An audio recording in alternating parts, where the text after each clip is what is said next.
One thing I can tell you about being a comic book fan in the middle of the 1960s. You never knew what you were going to find when you went to the newsstand. This is a tale about three brand new #1 comic books and the artist who created them. Three books that I knew nothing about until I first laid eyes on them.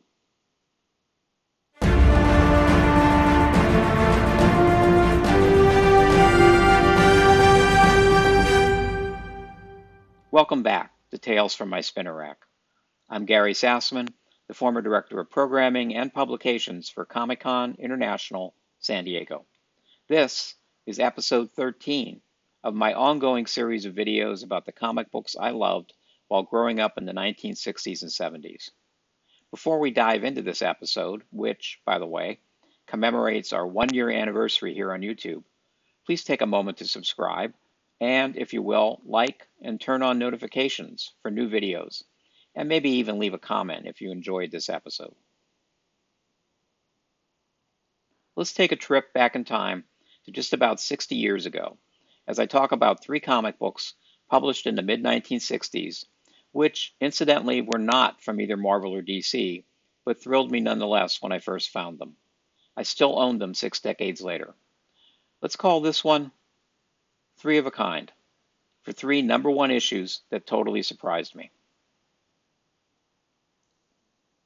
One late summer day in 1965, a new comic book greeted me as I visited my small-town newsstand in northeastern Pennsylvania.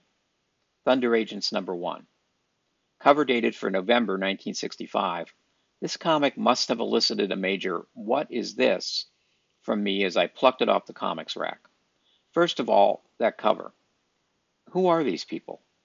There's the guy in the center flinging a robot, an invisible guy running off to the right, and another guy running towards the fray. Are they good guys? Are they bad guys? Is that Wood signature in the corner the same guy who drew Daredevil for Marvel? And why does it cost $0.25? Is it an annual? So many questions, including the most important one of all. Do I have enough money on me to buy this? Luckily, the answer was yes, and Thunder Agents #1 went home with me, and boy, did I love it. It was a canny combination of my twin obsessions of that era, comic book superheroes and movie and TV spies. James Bond was king, and by 1965, 4 Bond films had been released in the U.S. Dr. No, From Russia with Love, Goldfinger, and Thunderball, and 007 merchandise flooded the stores. All the spy stuff in movies and on TV were acronym crazy, and Thunder Agents was no exception. Thunder stood for the Higher United Nations Defense Enforcement Reserves, mercifully reduced to one catchy word. They weren't exactly spies along the lines of Marvel's own acronym SHIELD, which premiered roughly around the same time, but they were agents with augmented devices like belts and other costume-oriented paraphernalia that gave them superpowers, who were at war with a mysterious entity called the Warlord, who had his own organization, with acronyms, called SPIDER, the Secret People's International Directorate for Extra-Legal Revenue. Oh, man from Uncle, what hast thou wrought? Thunder Agents was put out by a new company called Tower Comics, whose parent company, Tower Publications, had its fingers in a lot of pies, including paperback books. They started in 1959 and ran until 1981, but their comics division was only active from 1965 through 1969.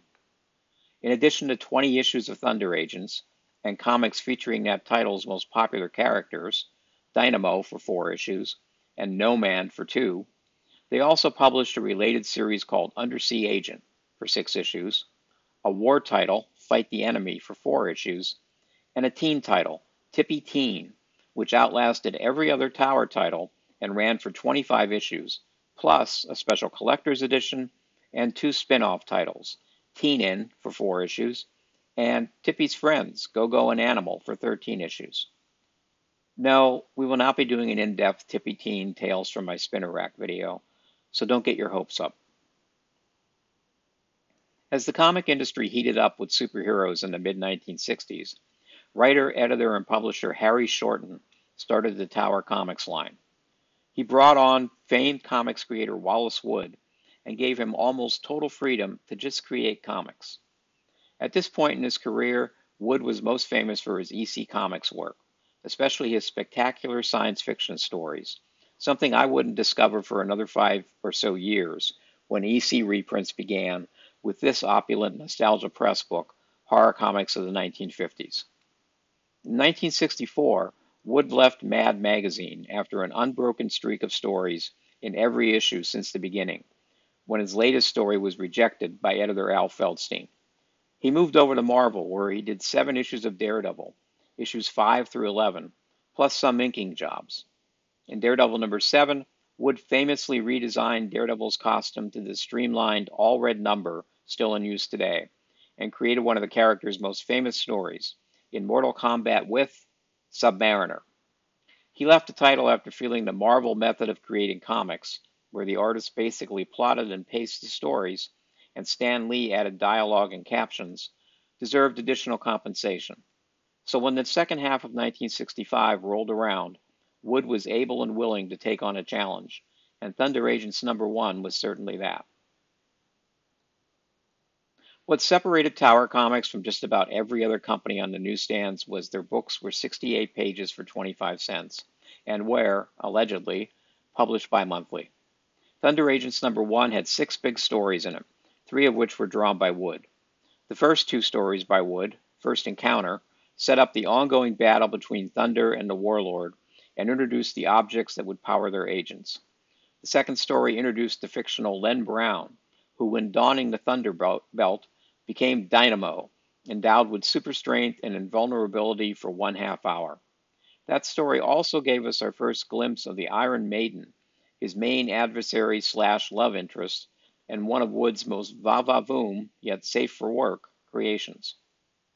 No Man, drawn by Reed Crandall, was introduced in the third story as an android agent whose aged and infirm creator, Dr. Dunn, could transfer his consciousness into various android bodies. No Man also had a cloak that rendered him invisible. The next story featured Menthor and was drawn by Gil Kane and George Tuska, with inks by Mike Esposito.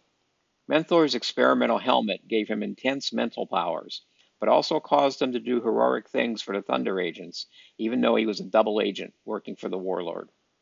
Thunder Squad, the 5th story, was drawn by Mike Sekowsky and introduced 5 more Thunder Agents: Guy, Dynamite, Kitten, Weed, who was undoubtedly based on Wood himself, and Egghead. Finally, Dynamo returned for the 6th story, At the Mercy of the Iron Maiden, once again by Wood, and featuring all the agents together. The scripts for these first issue stories were by Wood, Larry Ivey, and the real-life Len Brown. Wood used his name for Dynamo's civilian identity. The trio of Dynamo, No Man, and Menthor would be the core group of superpowered heroes and Thunder Agents, but shockingly, one of those heroes would make the ultimate sacrifice for the team in issue number 8. New heroes like Lightning, whose continued use of his super speed powers took a toll on his lifespan, and the high-flying Raven would join the title as the series continued. Just as new heroes joined, so did artists, like Steve Ditko, Dan Adkins, and Manny Stallman. Gil Kane would also do more work, including this cover for Thunder Agents number 14, introducing Raven, and number 15 featuring No Man. The main Thunder Agents book lasted for 20 issues, over 4 years from 1965 until 1969, but its publication became more and more sporadic. Wallace Wood produced some memorable covers to the run, especially the earlier issues from number 2 to number 12, seen here in both sketch and finished form, with Reed Crandall and Gil Kane also contributing some cover art. Some later issues contained reprints of earlier stories. At the height of the superhero craze, Tower's paperback division, Tower Books, reprinted some of the Thunder stories in black and white in a series of 4 paperbacks, inexplicably recoloring Dynamo and Menthor's costumes on the covers. The 4th paperback, not seen here, featured Menthor reprints. Thunder Agents succumbed with issue number 20, cover dated for November 1969, appearing 1 year after the previous issue. The agents finally lost their thunder, but evidently stayed in the fans' memories. For me, Wood's art, along with the book's imaginative characters, made the series unforgettable. Thunder Agents has been resurrected more times than just about any other 1960s series from a defunct publisher, including a two-issue series by JC Comics in 1981. 3 years later, David Singer's Deluxe Comics published Wally Wood's Thunder Agents, featuring art by George Perez, Steve Ditko, Rich Buckler, and Jerry Ordway. Wood had tragically died by his own hand in 1981. Singer and Carbonaro battled it out in court, with the latter winning the rights to the characters.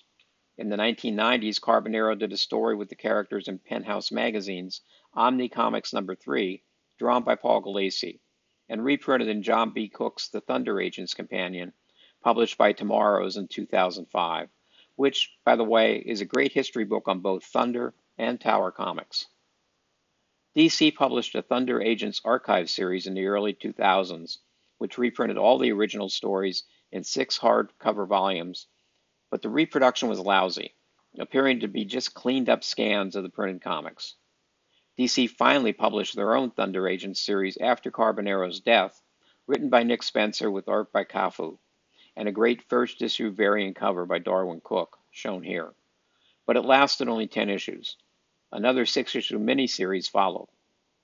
The title then moved over to IDW, where they republished the same crappy reprints, adding a 7th volume into the archive series, reprinting some of the later non-Tower issues, and tried to relaunch the title as an ongoing series yet again.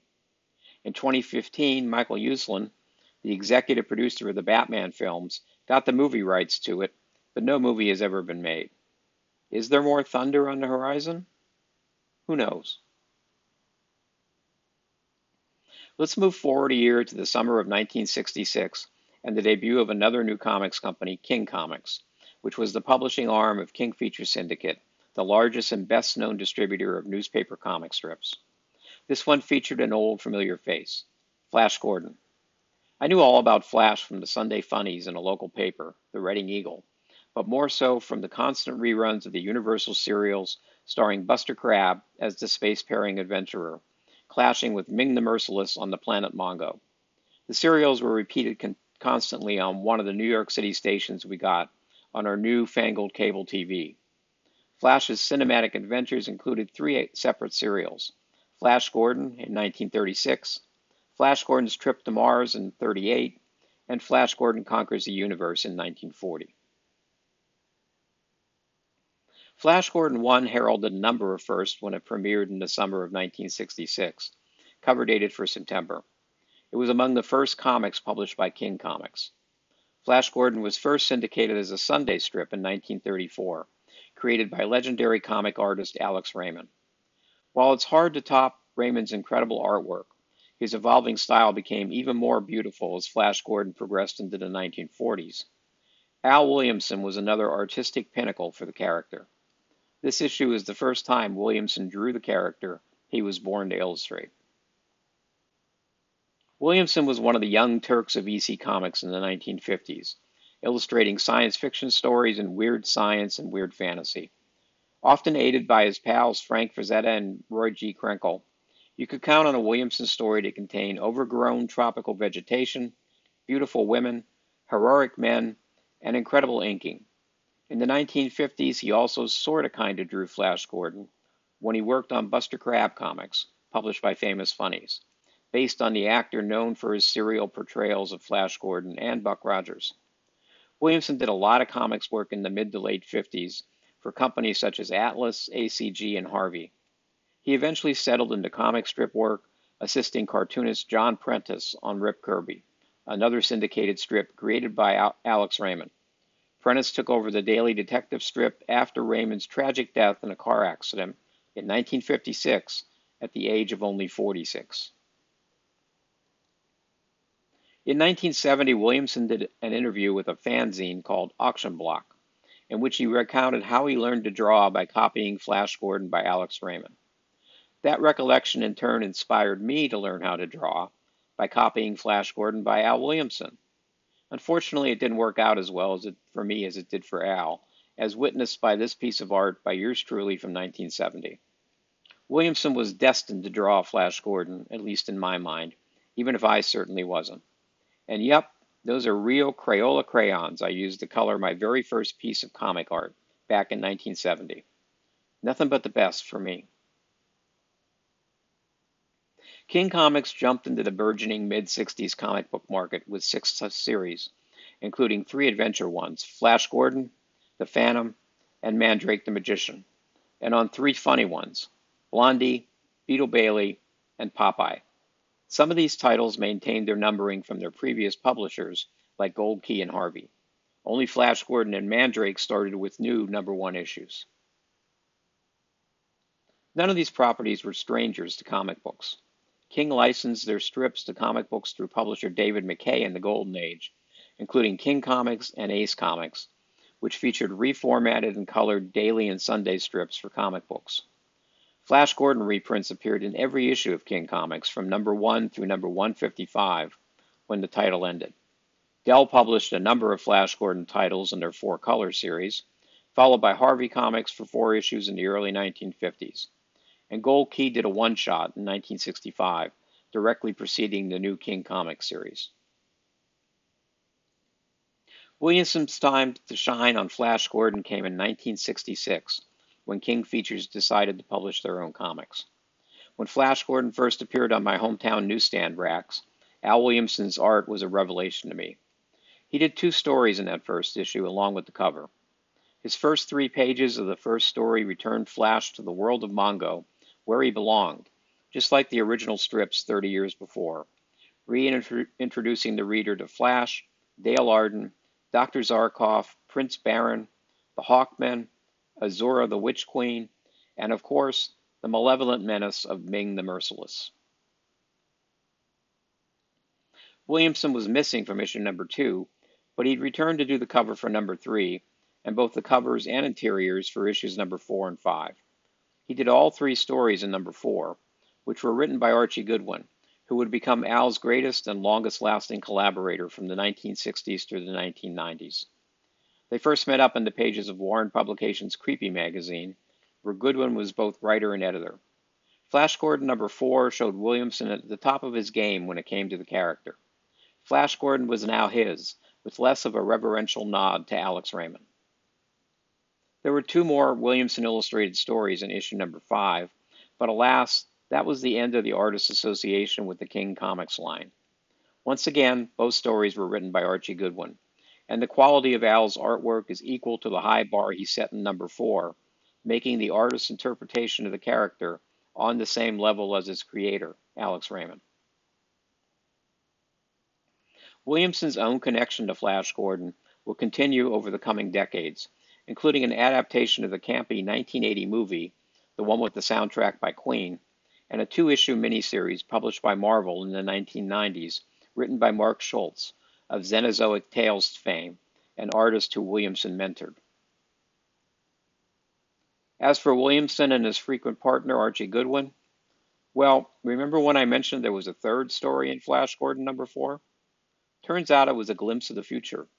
Williamson also did a 5-page Secret Agent X9 story, which set the stage for his takeover of the daily strip, along with writer Goodwin, in 1967. The duo would continue on the strip for 12 years until 1979. And as the years progressed, X9, now known by his real name, Phil Corrigan, started to look more and more like Al Williamson.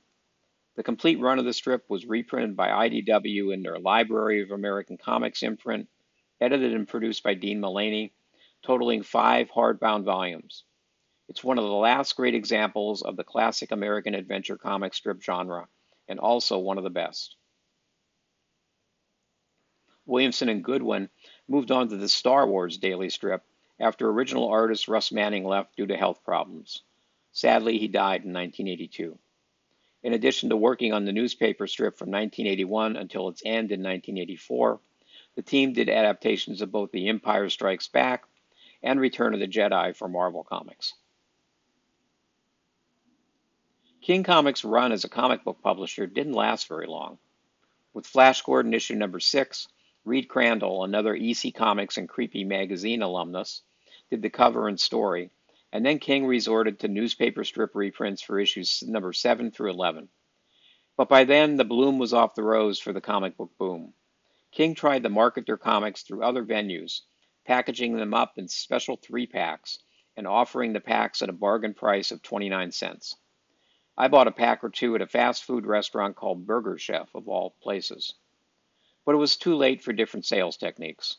King Comics abruptly ended as a comic book publisher, with the license for their characters going to Charlton Comics.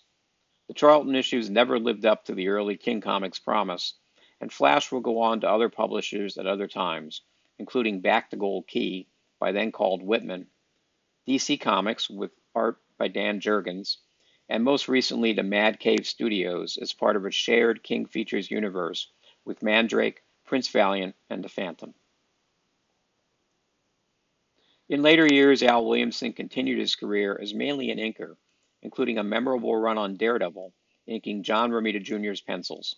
He died in 2010. But while the artist is still best known for his work on Alex Raymond's original creations, Williamson made both Secret Agent X9 and Flash Gordon all his own. I loved his X9 strips, but his work on Flash is something out of this world, pun intended, in my humble opinion. To me, he will always be one of the greats of the comics world, and maybe a little bit underappreciated these days, which is sad. By all reports, he was a super nice guy and a mentor to many up-and-coming artists. When you talk about the greatest creators in American comics, Will Eisner has to be near the top of the list. Born in New York City in 1917, Eisner was that rare breed of cartoonist who also had a head for business. Along with Jerry Iger, he formed one of the first studios that packaged comic books, providing finished stories to publishers. The Eisner-Iger studio's primary client was Quality Comics, for which Eisner had a hand in characters like Blackhawk and Doll Man. He also created Sheena, Queen of the Jungle, for Fiction House.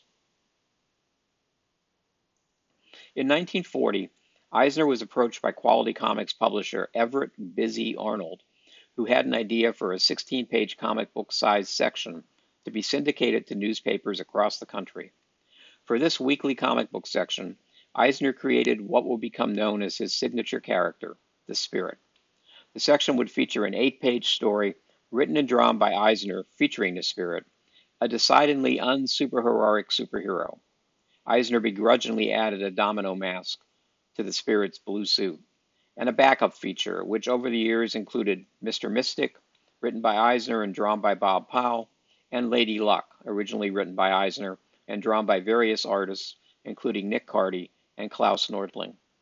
The Spirit, formerly Detective Denny Colt, returned from the grave to enter into a world of crime, mayhem, exotic locations, and equally exotic women.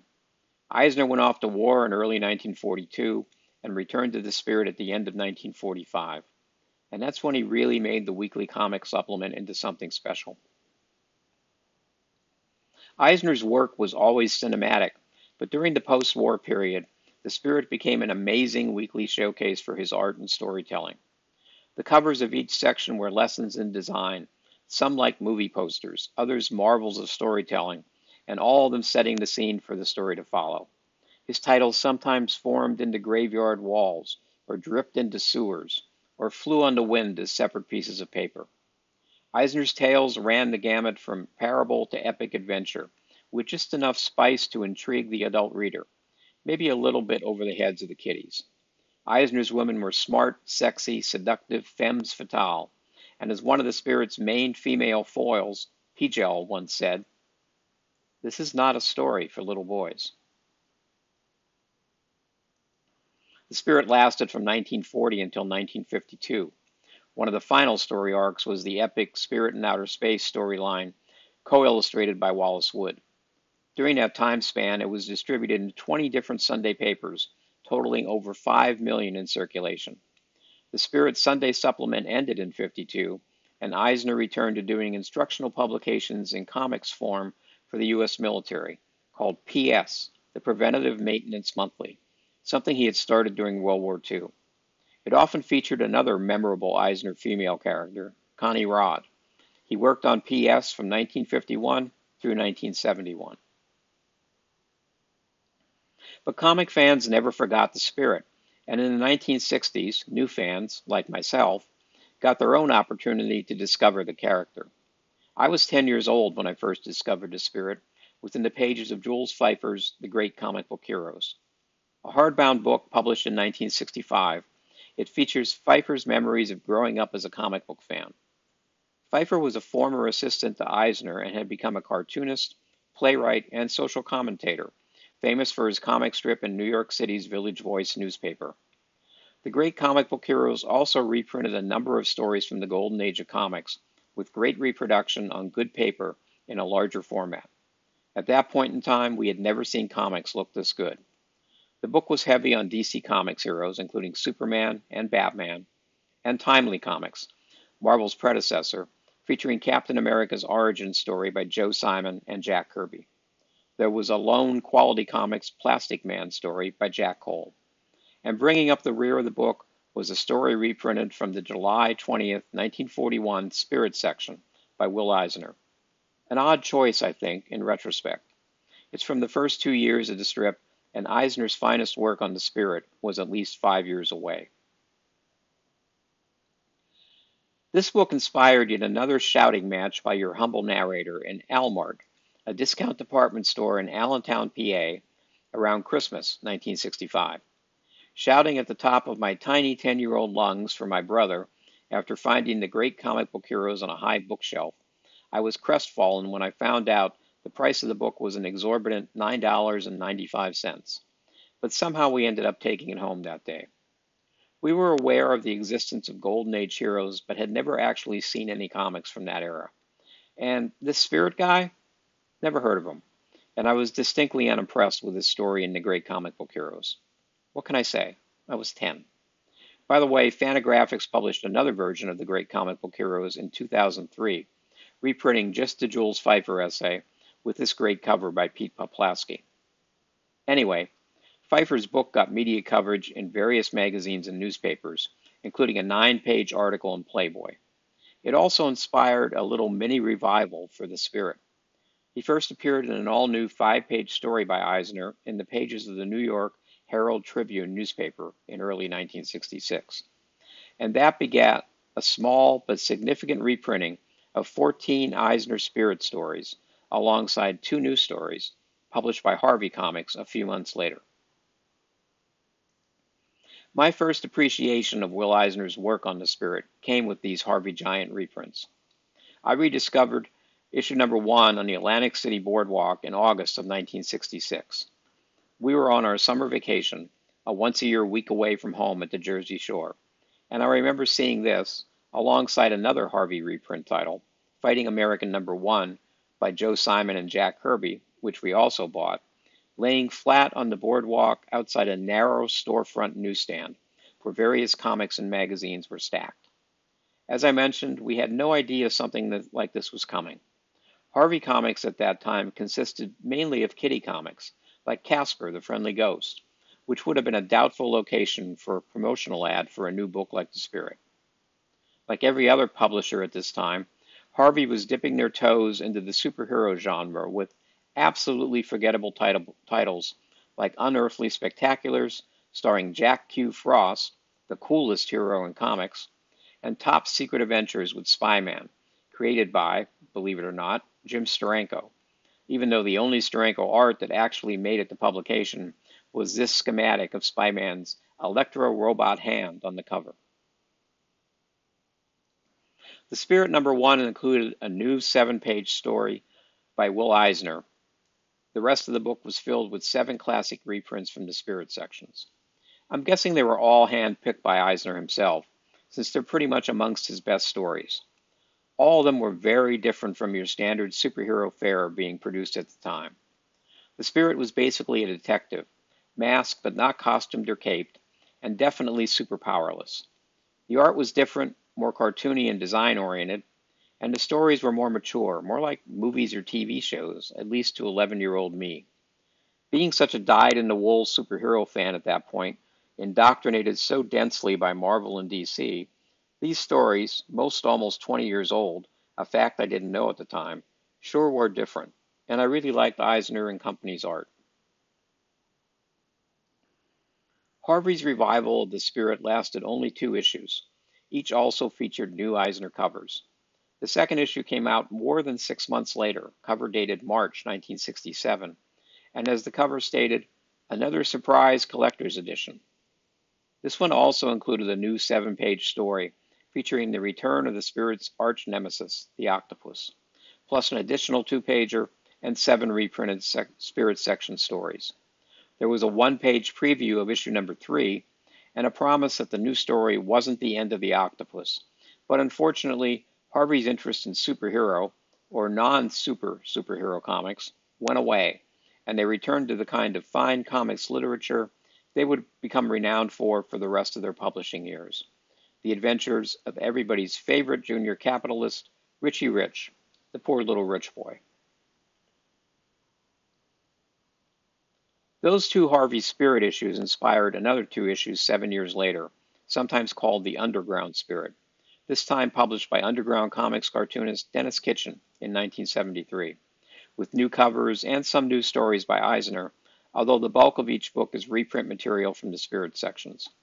In 1974, James Warren picked up the Spirit for a black and white reprint magazine with new color covers. At this time, Warren started experimenting with painted color in his comics, and some of Eisner's cover drawings were colored by Richard Corbin or featured Eisner pencils painted by Warren cover artists like Ken Kelly. Warren's magazine lasted 16 issues.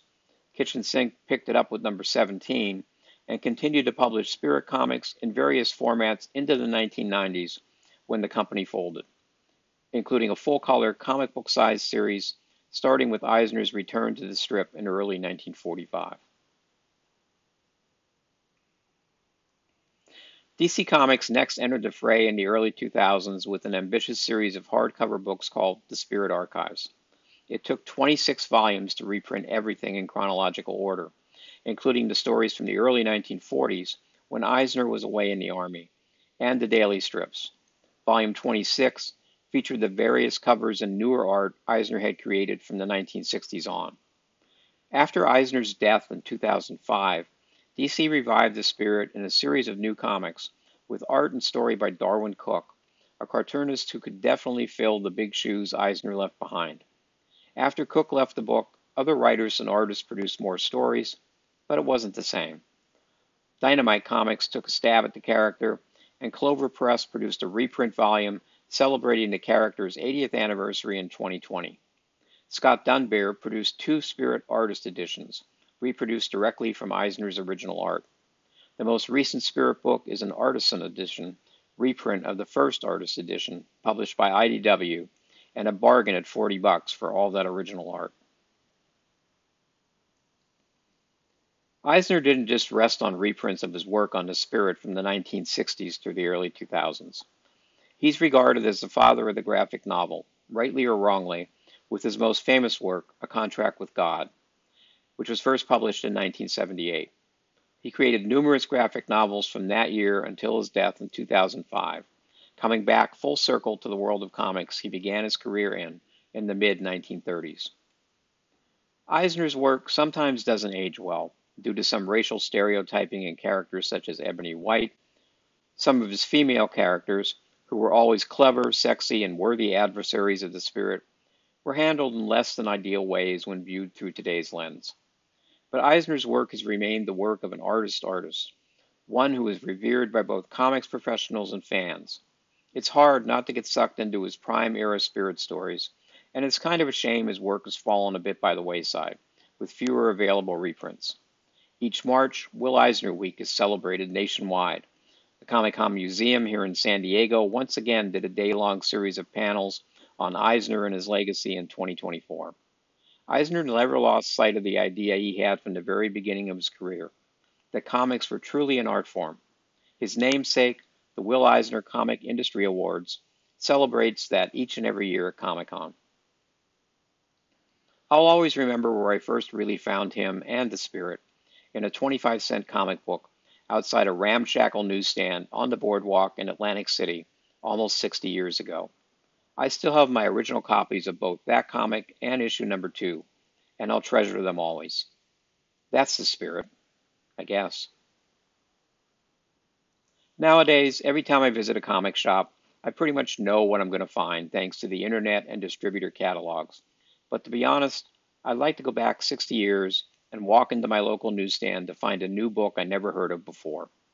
I'd kill to discover a batch of new number ones like Thunder Agents, Flash Gordon, or The Spirit, all something very different from the standard fare of the day, for the very first time.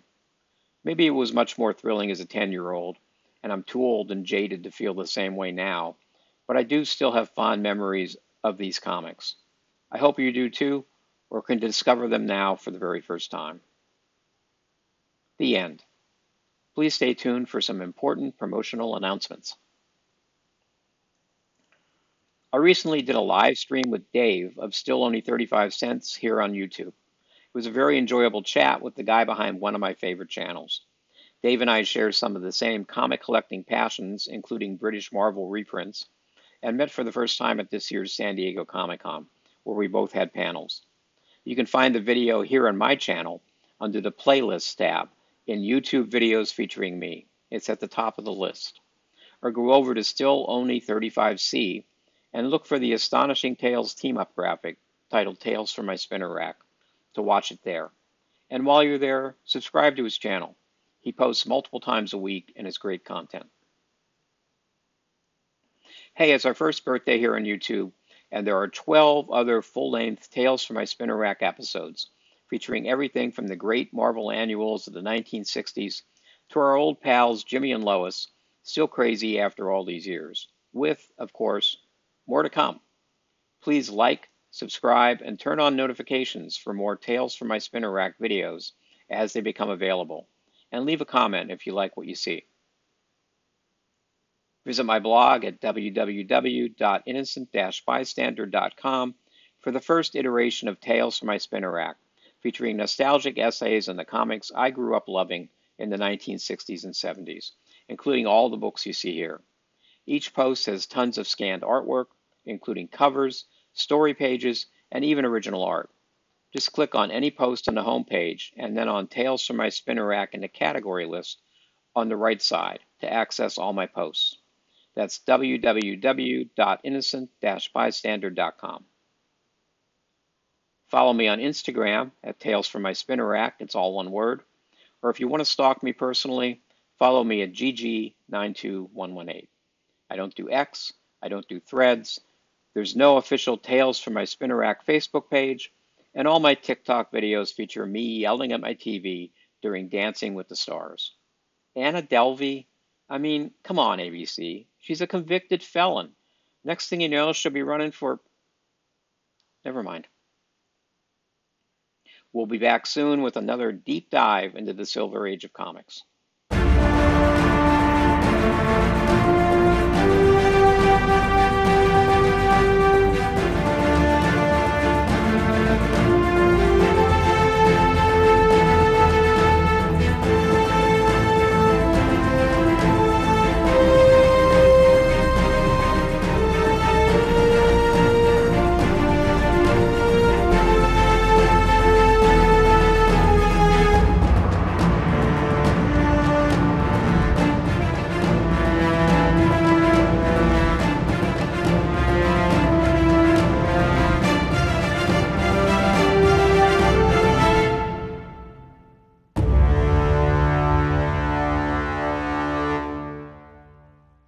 Thanks for watching.